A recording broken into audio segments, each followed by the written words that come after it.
In vaccination, a substance called a vaccine is introduced into the body. The body responds by developing antibodies, just as in the case of an actual infectious disease. Unlike the disease, however, a vaccine does not endanger life.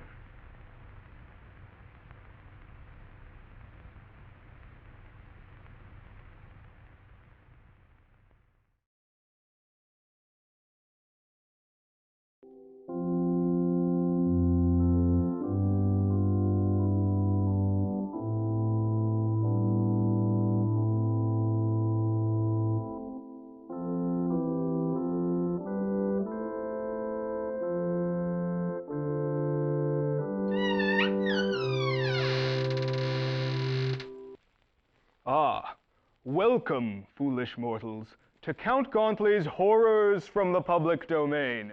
I am your host, Count Simon Gauntly, and each episode I'll be leading you on a journey through the history of film. Specifically, we'll be exploring that eldritch abyss known as the public domain. These are films forgotten by time or abandoned by their creators. The strange, the horrifying, the poorly and cheaply produced. All of these are the purviews of the public domain. So what are we waiting for? Come, join me in my crypt. It's bigger on the inside. Come, join me.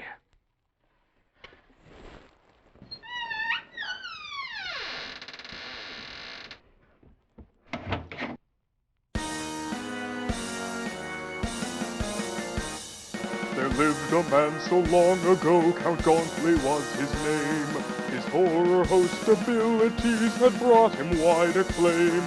The people flocked from miles around each Gauntly movie night, not knowing that the films he showed infringed on copyright. Upon discovering this fact and learning it was true, an angry mob of lawyers formed with pitchforks, torches too. They tracked the Count and sought to stop his movie hosting ways, and torches blazing put an end to Gauntly's earthly days. But our man was too resilient to let death be the last word. He stirred, sat up upon his slab and vowed he must be heard. So he stocked his tomb with gadgets from the local studio, intent on showing movies on an awesome TV show. But he had to find a legal way, so Gauntly racked his brain. 'Twas then he learned of something called the public domain. Now here he is, the time has come, his dreams are coming true. Count Gauntly's here to share a film in hopes that you won't sue. Hey guys, it's my time of the month. Another Gauntly has come due, and we're still pretty much on lockdown. The virus is surging across the country, and I guess we've been keeping things pretty safe here in Virginia, so nothing's locked back down that had opened, but still things are not great. It's pretty nice summer weather though. Any other year I'm sure I would be raring to go with a bunch of ideas and probably doing some kind of summer road trip show like we have done in the past to Centralia, or when we went into DC or to Pittsburgh. But as things are, I'm finally back at work, which is good. But my job right now is leading groups in Zoom filmmaking. So I've pretty much had my fill of that of late, and I've got 2 more months ahead. So we're not back in the Zoom platform yet for our episode today.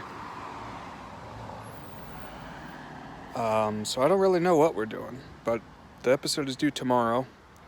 And since last month I did sort of a State of the Union that got a little political, at least more so than we usually do. This episode I thought I would give you a little more heads up on the state of what plans I do have for Gauntly going forward. I touched on it a little bit. Last time I showed you my stop motion dummy, the armature that's going to be used for hopefully a Halloween stop motion project. But I've got a few other ideas I want to share with you. And you know what? I'll probably put some kind of short film in there just to make use of my slot, keep Gauntly fresh and relevant, and make sure they don't hand my time over to somebody else. Because like I said last month, this is my platform, and I'm going to continue to use it for better or worse, even if maybe I haven't done all that much planning.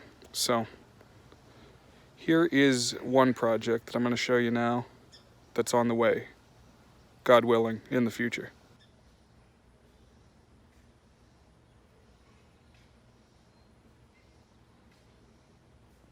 So it might not be that easy to tell, but this is supposed to be a casket. The dimensions are kind of strange. It's pretty narrow and pretty wide. I guess that's a contradiction in terms. It's wide this way, and it's short. It's a very short coffin. I don't know if a person would actually fit in there. But the purpose of this, you might be thinking, Gauntly, why do you need a third coffin? But the point is that both of my other coffins are toe pinchers. They are the classic kind of diamondy coffin shape. Whereas I needed one that was this rectangular shape, like a fancy casket, which this is not really, but it is the proper shape. And I'm going to work in the coffin dance meme that has been all the rage this year in 2020. And I think we'll probably use it in the Christmas episode to carry the year away and bid it good riddance. So when we put the year to rest, I'm gonna make use of that. I need to recruit enough people to dance with me. And in the meme videos, it's 4 to 6 people doing the coffin dance. I can't tell you the last time we had 6 people on Gauntly, but we might be able to wrestle up 4. I am going to add a curved top to that box so it looks a little bit more like the one in the memes. But the matter of cast size is important, and something I want to talk about a little more, because we did finally get our update from the TV studio regarding what the new protocols are going to be once everything's open again. And it's not great news because, one, they've built a set, one you cannot change in Studio B, which the whole point of Studio B, I thought, was to be able to change up the way that the furniture is arranged. So if things go to plan and we actually get in there in the studio next month, I'm going to see the lay of the land and gauge what is possible to do on that unchanging set they've arranged. And this is the big takeaway for this episode. The key point to remember, the big reveal, is if it turns out to be unsatisfactory in the station next month for our September episode, I don't know whether we're going to be able to do Gauntly Halloween like we have done for the last 7 years, because I just don't know what the point is if I can't bring anybody together. Because I'm going to walk and talk now around the pond. It's a place that has been special to me for a long time, and kind of rap with you for a moment because I want to kind of share the Gauntly mission statement. You see, I do have my Gauntly duds on here, kind of going casual right now. I don't have my hat, but I do have this pretty stylish new facial hair that I'm repping. This is the result of unfettered growth. I have been trimming a little bit, but it began on March 11th By coincidence, I happened to have shaved that day because I was trying to impress somebody, but the end result was that I was clean shaven the day everything locked down. So this is my quarantine beard, literally begun the day of quarantine, and I'm gonna keep with it until normalcy returns. So that may be forever, we'll see. There's a rabbit over there, I'm gonna try to get a picture of it.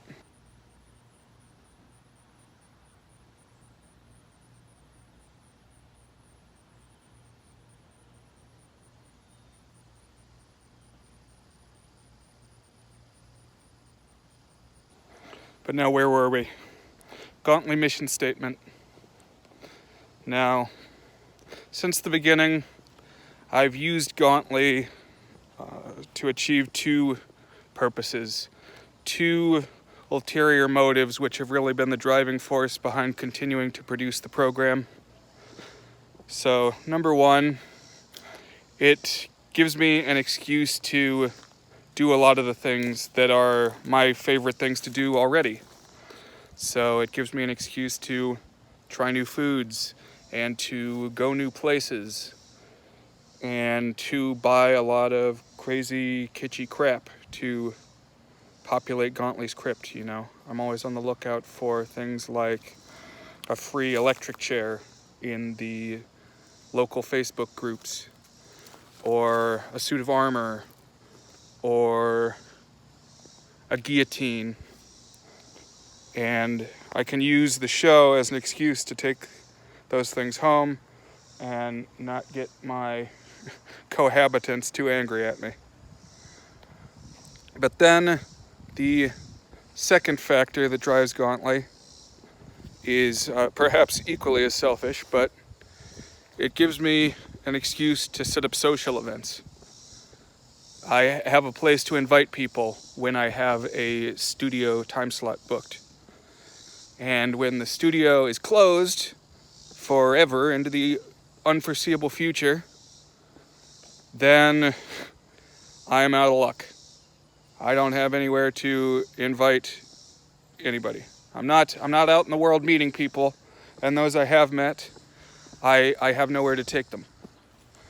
And that's growing to be a problem because Gauntly is not young, all right? Not as young as I was when I began. I've gone from 23 to 30 on this program, and it has perhaps not led to the outcomes that I might have dreamed. That's perhaps a tad unfair because in a way, every Gauntly episode is the realization of a dream. There was the one, of course, where I drank my own blood on camera. That was a dream for a long time. Similarly, there was the one where we dumped a Gatorade cooler full of blood over Gauntly as sort of a victorious coach Gatorade moment. A lot of my dreams have to do with blood. Those I find are the easier ones to accomplish. There's a turtle over there now that I'm going to show you, and then we'll wrap some more.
This is my local neighborhood pond. I don't think I've shared it with you guys before, But especially for the last 10 years or so, it's been a favorite haunt of Gauntly's to walk around here and do some deep thinking. And I'm gonna let you take in the ambiance for a moment. Try to get you a little less blown out there. There we go. It's a little better. I'm not a master gaffer. I could light my scenes better.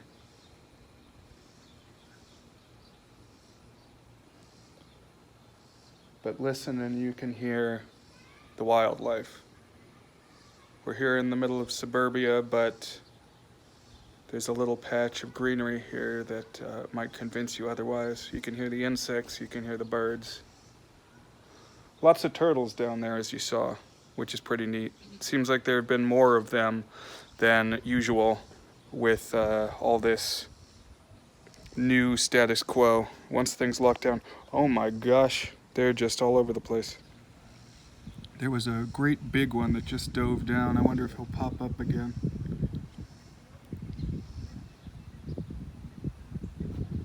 There's a pretty good size one.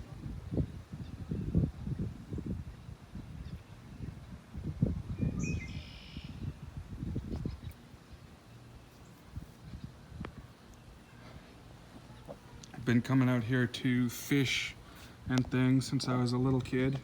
There's the big one, the big boy. He's diving down again. Here he comes. Here he comes. Whoop.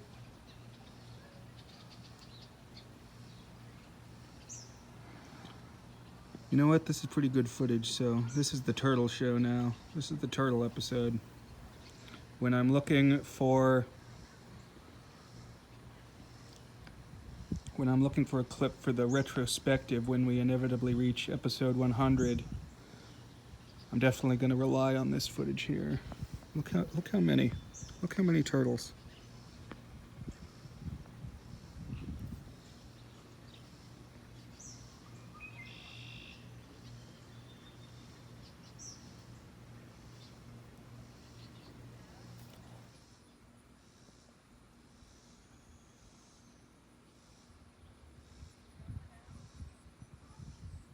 So if you couldn't tell, I've been feeling a little burned out. I expect that feeling is not uncommon among the populace at the moment. My creative juices are a little bit tapped, and this tends to happen with Gauntly from time to time, but then I find myself endlessly rewatching old clips, and I see what I've accomplished previously, and you know, small as those achievements may be, they are distinctly me. They're distinctly my accomplishments, and I'm glad that I did them. So I see shots of us in Salem or in Roswell, or interviewing sculptors who make freaky leprechauns, and I realize that Gauntly is contributing something. You'll have to find an impartial observer to tell you exactly what that is. But we are out here making content, and for better or worse, it's going to last. These are moments frozen in time, and it's going to live on, you know. A moment goes by, and it's gone. If you don't capture it, you don't see it again. So, strange as it may seem, Gauntly has brought me the best moments of my life in the last 10 years. And that's not an exaggeration. Sure, they could have been better, but they were better than any I've experienced in other situations. And they were moments of my making. So, I'm steering my destiny here with Gauntly. And you'll be the judge of how well that's working out. But I do have a couple other projects I want to show you here. So one is I finally overflowed my main storage unit. So I did get a second. And I've got a couple new treasures waiting out there that haven't been used yet. Assuming we ever wind up back at the station, they will get their moment to shine. But we're going to see. Other things on the docket. I may have mentioned this last month, but I found a company that will mail you an alligator. And who knows? I may build this up for multiple months now and then still have it fall through, but I am going to reach out to them and see if they're currently shipping, because if they are, I am going to pay whatever it takes to get a full-grown, fully skinned alligator carcass into Gauntly's kitchen, whether that be the kitchen set or on Gauntly's home kitchen equipment. Because that is the other major setback about the current state of affairs at the station, as they will be once things open up again. And that's that they've imposed a restriction that you can only have 2 members of talent on screen at a time, and I believe on set at a time, though I expect that you can kind of tag team people out if you're clever about it, but we'll see. And that is pretty unsatisfactory to me. I'm going to be real with you and on the level, in the spirit of disclosure, in the spirit of airing my grievances, as I feel is one of the great powers of public access, is that we can really just speak our minds and gripe when we are unhappy with our position in the world. And I have seen many a public access producer go that route. But 2 people at once, like I said, Gauntly is an excuse for me to create a social event. So not that I've been able to recruit that many more than 2 people most of the time lately, but it was at least possible. If I had that many companions, I could accommodate them. Now apparently that's no longer the case. And that's pretty lousy. I may need to rely more on field productions outside the studio environment if that's what I'm held to. So I know it's all in the spirit of keeping people safe, but I've been safe in isolation pretty much the lion's share of my life. And when it's imposed by outside forces, it doesn't feel great. You know, I can use it as an excuse that, oh, I can't go out and see people because they've got this lockdown on. But, you know, I think of it kind of as that joke about the guy who asks the doctor, will I be able to play piano after my surgery? And the doctor says, of course. And the guy says, really? Because I couldn't do it before. And see, that's the whole thing, is sure, eventually this lockdown's going to lift and you can reestablish your social connections, but only if you had them to begin with. So I just drooled all over myself. That's the real public access truth that the mainstream media does not deliver. You have full expectoration exposure, because this is the real, authentic source of news and information. You can trust what you see on public access, and Gauntly aims to give you the full behind-the-scenes experience to really pull back that curtain, and that's what I'm going to do right now. So come with me to Gauntly's second storage unit, where the magic continues to happen. Get ready.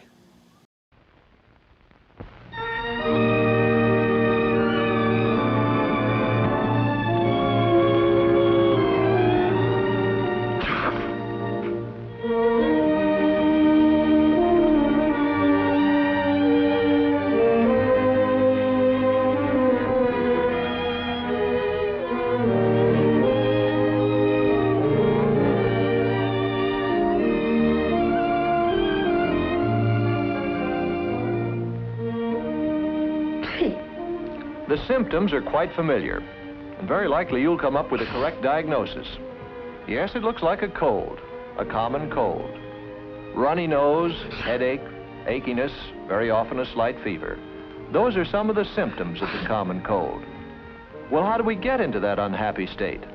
Do we have colds simply because of cold? Because of ice, snow, and low temperature? No. Funny thing about colds, where it is coldest, the inhabitants hardly ever get colds. Explorers tell us that Eskimos are cold-free, unless they come in contact with visitors from outside their frozen world. Then, if it is not just cold weather, what is it that causes so many of us to catch cold? Scientists think that most colds are caused by extremely small microorganisms called viruses. Viruses, and there are many different kinds of them, can be scattered with each particle of saliva and mucus when one sneezes or coughs, for instance. But do not think for a moment that cold-producing viruses are spread only by sneezing and coughing. If by some magic the tiny particles of saliva and mucus could be made visible as a black smudge, we quickly would realize in how many other ways we are apt to scatter bacteria and viruses all around us. For instance, Jane here has a cold. Look at that smudge. Look at those germs she leaves on the doorknob. And here's Bob's hand picking them up. Bob, his hand now covered with germs picked up from that doorknob, transfers them to a book. Sue, having the bad habit of wetting her finger to turn pages, carries the germs from the book to her mouth, and then passes them along with a pencil to Anne. Anne carries them home and leaves them on the family's dinner table. Yes, even during an ordinary conversation, saliva and mucus particles escape our mouth and easily reach others who inhale them as they breathe. Just remember how breath becomes visible on a cold day. How then, with so many germs surrounding us, can we avoid having colds all the time? Well, fortunately, our body has defenses against this enemy. Normally, we breathe through our nose. The nose, as well as the sinuses, the eustachian tubes, and the throat, are lined with a delicate membrane. If, under a microscope, you look at the lining of the nose, we call it the nasal membrane, you can see that it is covered with tiny moving threads. These are called cilia. They move back and forth like stalks of grain when a wind blows over a field. The cilia are covered with a warm, moist, sticky substance called mucus. The nose usually secretes about a quart of this liquid every 24 hours. This mucus, by warming and moistening the air we breathe in, prepares it for our lungs. The mucus also catches and destroys microorganisms, that is, bacteria and viruses. The movement of the cilia carries the mucus down to the pharynx. Then it is coughed out or swallowed into the stomach, where any remaining microorganisms are destroyed by the digestive juices. If these defenses are weakened, the cold virus will gain a foothold and cause the inflammations which so often are associated with the common cold. The common cold is not a serious sickness, but still, medical science as yet has not found a cure for it. Ah, yes, there are remedies galore, all sorts of medications, which soothe pain and headaches and so bring some relief. However, they do not cure colds. And no matter how convincingly they may be advertised, do not use them without having checked with your doctor. But there is a sound prescription. If you have a cold, don't stay in school, because if you do, you may send others home with your cold.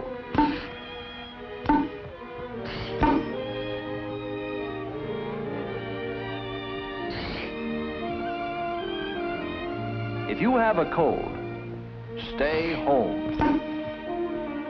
Stay in bed. This is the prescription which common sense and medical science recommend. Medicines, but only those your doctor prescribes. No others. Warmth, rest, which you can get best when you stay in bed.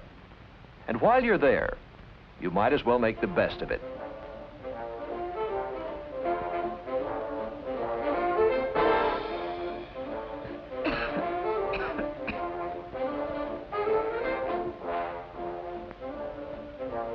Right.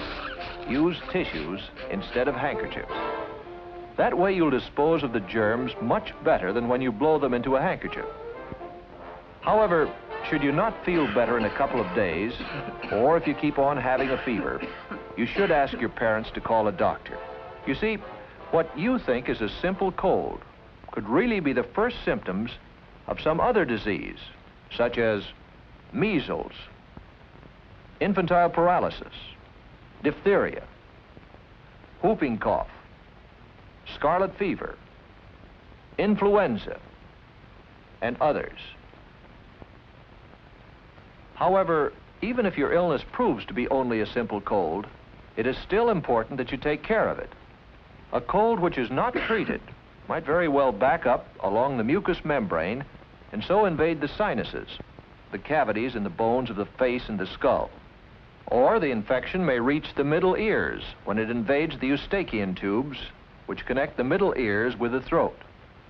Frequently, the inflammation also travels down the respiratory tract to the pharynx, the larynx, and the trachea.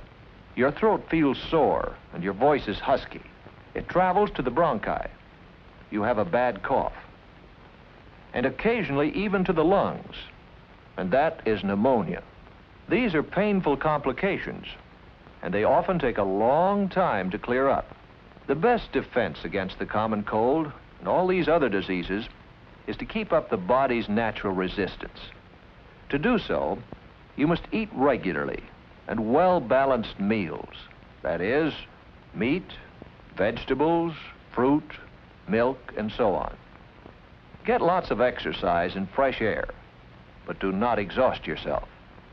In cold weather, you must wear sensible clothing to provide proper warmth to remain healthy.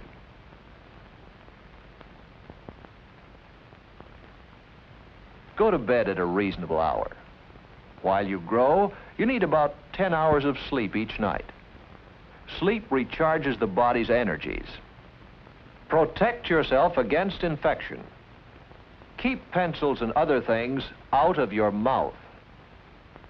Never take bites of other people's food. Do not use somebody else's drinking straw or glass, not even within your own family. In the bathroom, for instance, use only your glass. And wash your hands frequently and thoroughly, especially before eating. When you wash your hands, you wash away many of the disease-carrying smudges you may have picked up. But if in spite of all these precautions, you still come down with a cold, let us repeat, take it to bed and stay there until it has run its course. This is the safest way to regain your health and to return as quickly as possible to work, to fun, and to play.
Okay, here's the annex.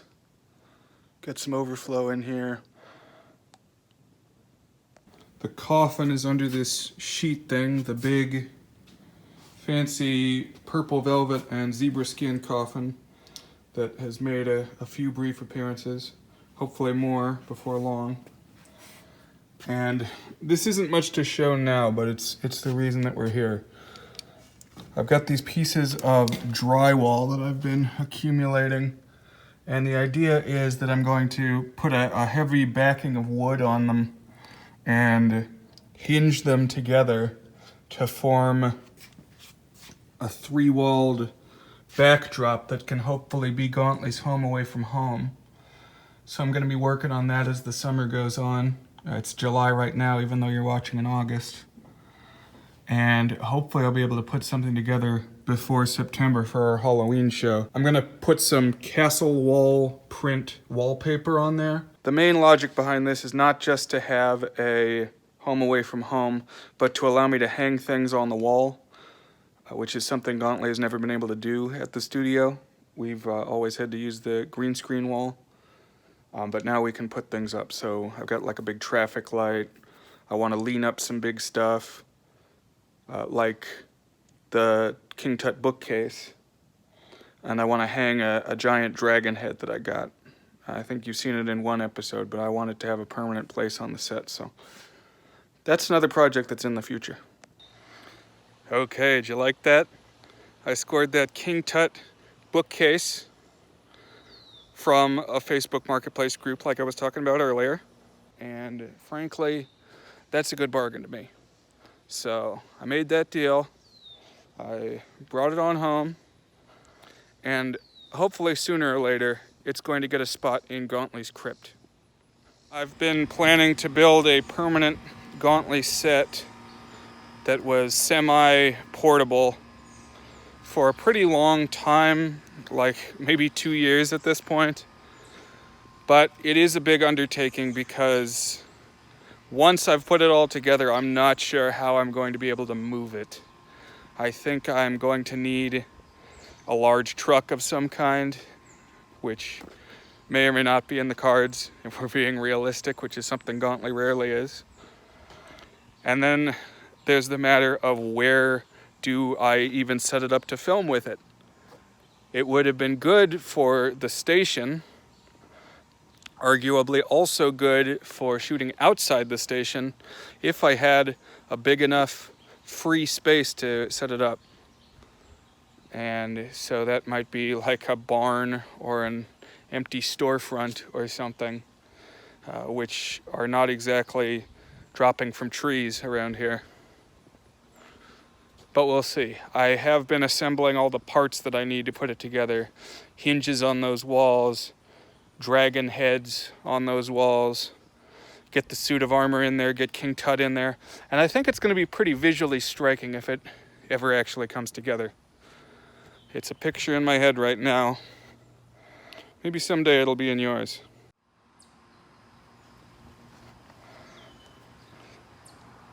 Okay, final mission statement before I turn you over to a film. Give you something hopefully memorable to take away after the second phoned-in Gauntly in a row. But this takeaway is that Gauntly is very single. I expect this does not come as a surprise. I did touch on it in our Valentine's Day episode. But yeah, I am an eligible bachelor. And so if anything you've seen on the show previously has floated your boat or piqued your interest at all, that's the other aspect of a mission statement for Gauntly, is to put a representation of myself out into the world to kind of give people an understanding of who I am and what I like, and give some representation of my media production abilities. So I guess that could be called a career. And this is who I am. This is what I do. Public access. It's a chance to broadcast myself out into the world, hopefully be seen by more people than I would otherwise, reach more sets of eyes. And hey, if you like eating meat, I guess, is going to be pretty essential. But if you like to travel, if you like creating things, that's the biggest one, is if you make music or you perform, give me a call. If you can stomach me, if you can stomach what you're seeing, get in touch, okay? Look up the YouTube channel because I'm open.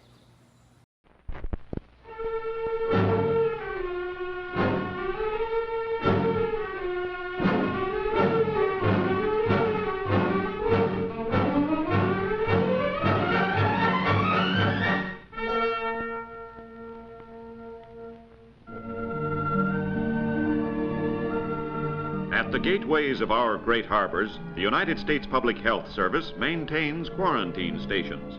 The doctors in charge and their staffs of assistants must see that no disease is brought into the United States from other countries. Inspector George, Chief Sanitary Inspector, looks in his files for last-minute information on the ships that are due to arrive. He keeps a health file on all ships that enter the harbor and knows in advance the health record of each ship. The station receives bulletins and telegrams from Washington, D.C., giving health conditions in the different countries throughout the world. Every year, about 50,000 vessels arrive in this country from foreign ports. Today, Dr. Mike and Inspector Sheridan are on duty to board the ships that arrive from foreign ports.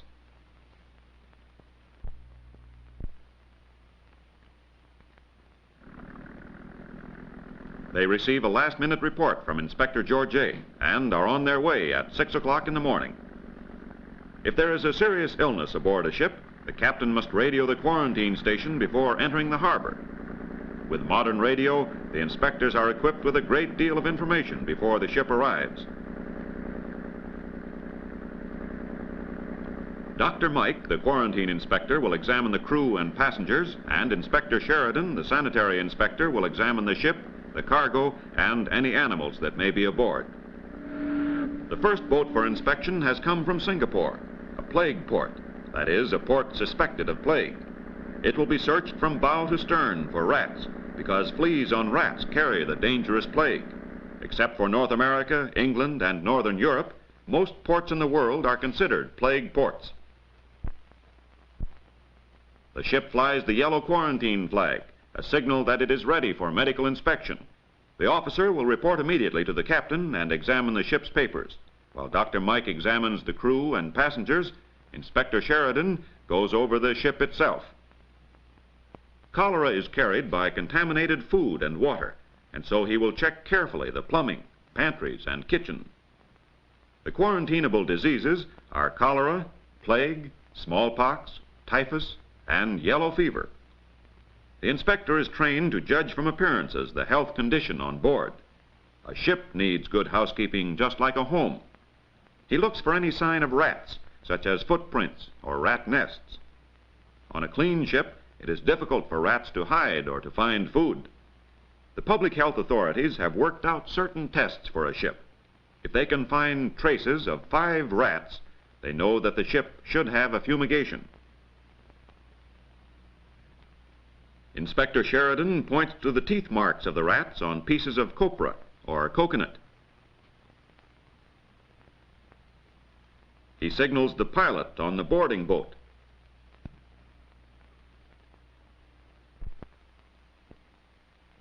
The pilot radios the quarantine station to prepare to fumigate this ship. The radios on the boat and at the quarantine station save valuable time.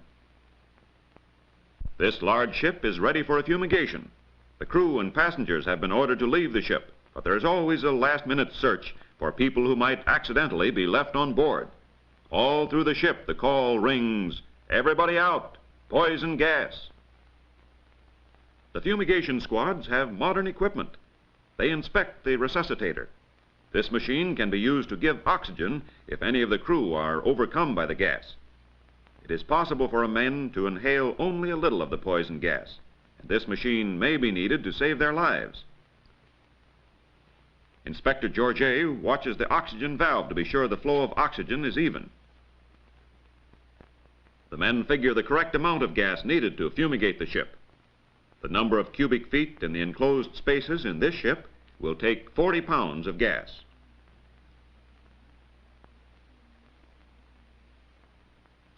The gas masks are fastened securely, safety first at all times. A loose fastening might mean that a man would inhale a small amount of the gas, and even in small amounts this can cause the men to collapse. And these men handle the gas often. Notice as the man opens the can, he turns his face away. Then the gas discs are rushed to the cabin. The men work in pairs, so that if one is overcome, he can be rescued by his partner. Fumigation of a ship is like that of a house. Each compartment must be closed tightly. The men move fast with good teamwork. Their lives actually depend on each man's doing his work correctly. They drop the round cakes of gas into the deep holds of the ship.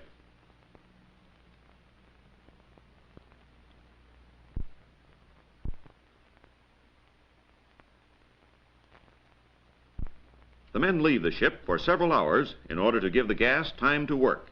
One man from the Public Health Service is left on board. A harbor guard stands watch at the gangplank. The flags flying on the left spell out the letters G-O-S, gas on ship. After several hours, the fumigating squad returns and opens the smaller cabins and the big superstructure of the ship. They rush away from the openings, for the gas sweeps out of the doorways.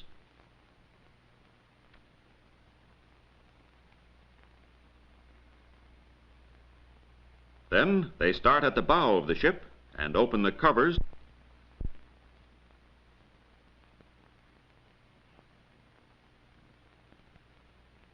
They turn toward the wind so that the compartments far down in the ship will air out faster.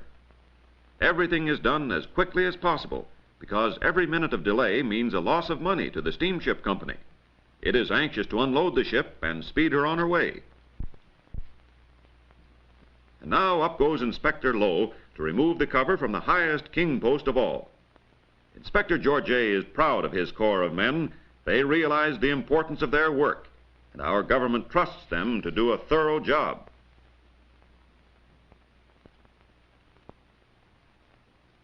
The superstructure of the ship is kept under gas 2 hours, but the big cargo decks and the hold space are kept under the gas for 4 hours. And now the men pull off the heavy hatch covers. Off they come, and out pours a gust of poison gas.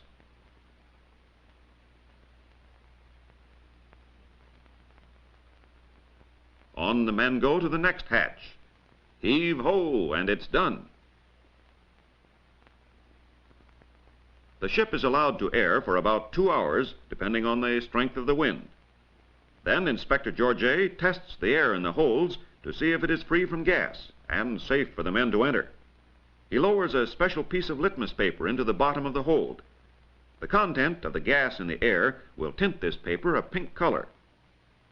He compares the shade of pink with a color scale on the bottle. This tells him how much gas is left in the ship. He shakes his head. It still is not time for a human being to enter the hatchway. But after another half hour, Inspector Georget repeats the test, and this time the air is all right. The men can proceed with caution. They move slowly, being careful to detect any odor of the deadly gas, which smells like oil of almonds. They search around the cargo. The rats rushed out of their hiding places at the first smell of the gas, and so are easy to find.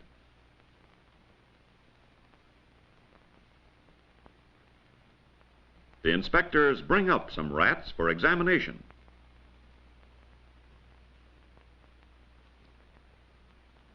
Inspector Georget makes his tests to determine whether these animals carry the dreaded plague. His trained hands quickly finish the examination. The verdict is good. No signs of the plague. After the ship has aired for several more hours, Inspector Georget turns it over to the first mate.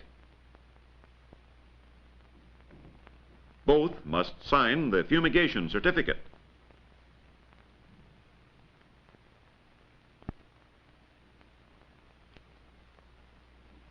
The crew at this quarantine station strives constantly to improve their methods of work. Here they are conducting an experiment in an airtight tank room at the back of the station to find a quicker and safer method of fumigation. A number of public health doctors have come to see the experiment.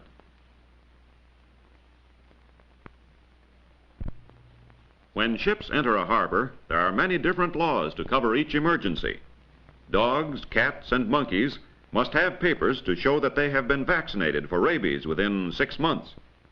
If they do not have their papers, they will have to be vaccinated at the port of entry.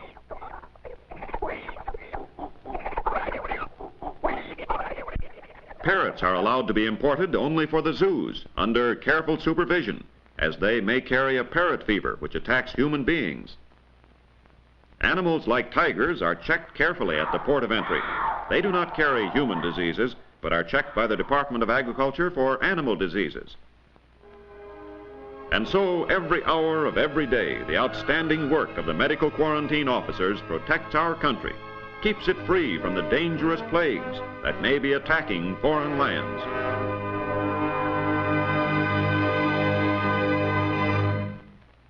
Those three factors may have driven Gauntly thus far. An excuse to do the things I like to do, an excuse to give people a place to meet and arrange social gatherings, and finally, an excuse to document myself and get my face out there into the world and have my personality and my passions known. Those things drove it, and now those moments are preserved. And so I guess that's a good side effect. People can see these moments frozen in time, and they can make their own third-party judgments of what we've done here.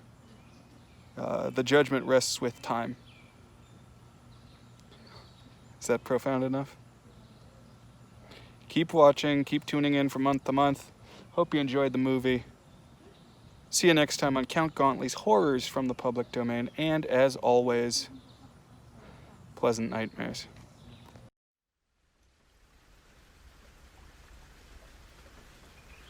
Out in the woods,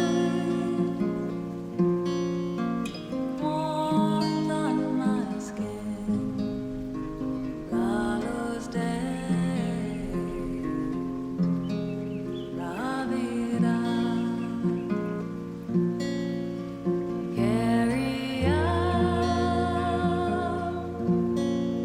these thoughts in my marrow, light of day, be with me.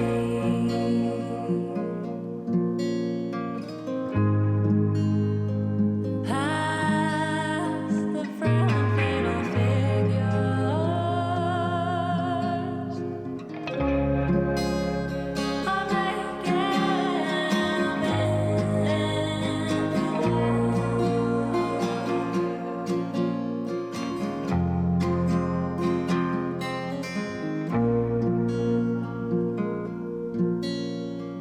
call to the fog in the air, spirit host, earth in mouth, blood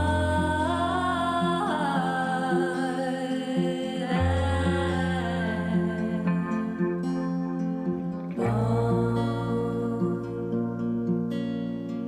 Walk up the cliff to move beyond all words. Dance with me, oh dance in the light of the birth shadow. Oh, how I dance with death.